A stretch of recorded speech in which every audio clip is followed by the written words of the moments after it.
नमस्कार, मैं प्रियंका चौधरी। आप देख रहे हैं एएनए खबर बिहार। जन सुराज के सूत्रधार प्रशांत किशोर अपनी बिहार बदलाव यात्रा के दौरान बुधवार को बक्सर में बिहार बदलाव जनसभा करने पहुंचे। राजपुर के धनसोई हाई स्कूल मैदान में जनसभा को संबोधित करने के बाद उन्होंने पत्रकारों से बात करते हुए सीएम नीतीश कुमार पर बड़ा हमला बोला। प्रशांत किशोर ने कहा कि बक्सर का यही इटारही का इलाका है जहां मुख्यमंत्री नीतीश कुमार पर उनके शासनकाल में पहली बार काफिले पर पत्थर चला था। यह वही क्रांतिकारी धरती है, यहां से ही इनके विरोध का आगाज होगा। आने वालों दिनों में इनका पूरा हिसाब होगा। वहीं कांग्रेस के वोटर अधिकार यात्रा में तमिलनाडु सीएम स्टालिन के शामिल होने पर प्रशांत किशोर ने तीखा हमला करते हुए कहा कि यह दिखाता है कि बिहार के प्रति कांग्रेस जैसे बड़े राजनीतिक दलों का क्या नजरिया है। उनके राज में बिहार के बच्चों को मारा गया, तब वो कहाँ थे? आज उनकी इतनी हिम्मत है कि बिहार में आकर घूम रहे हैं और वोट मांग रहे हैं। यह बिहारियों के मुंह पर तमाचा है और बताता है कि कांग्रेस और तेजस्वी यादव का चरित्र क्या है। नालंदा में मंत्री श्रवण कुमार पर हुए हमले को लेकर उन्होंने कहा कि बिहार सरकार ने हर वर्ग पर लाठी चलाई है।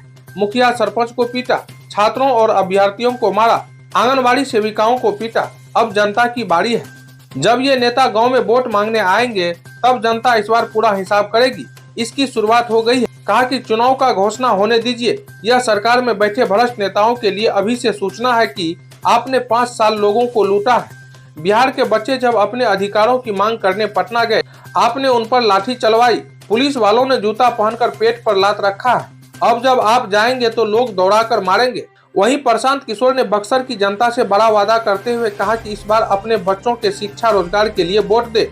कहा कि छठ के बाद युवाओं को बिहार में ही 12,000 रुपए तक का रोजगार देंगे।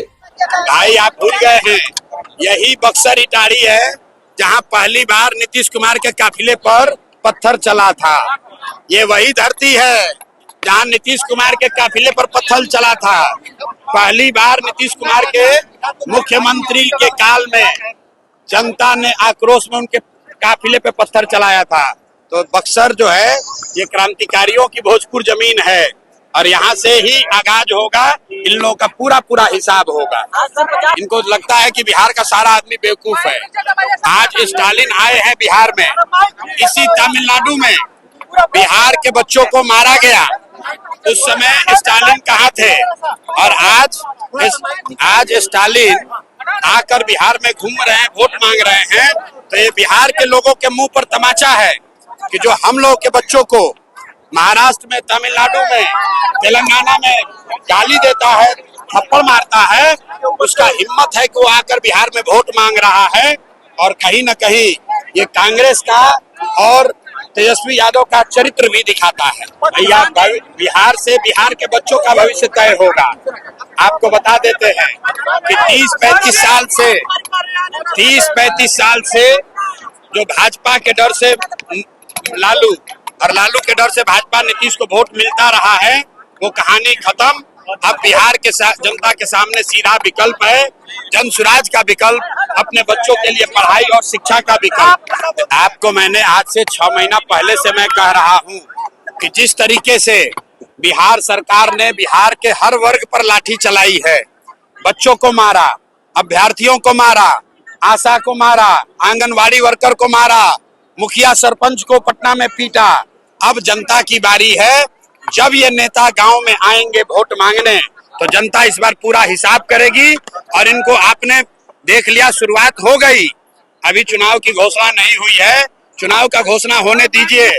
सरकार के में बैठे भ्रष्ट नेताओं के लिए ये अभी से सूचना है। गांव में जाओगे तो जनता दौड़ा कर मारेगी। 5 बरस तुमने लूटा है।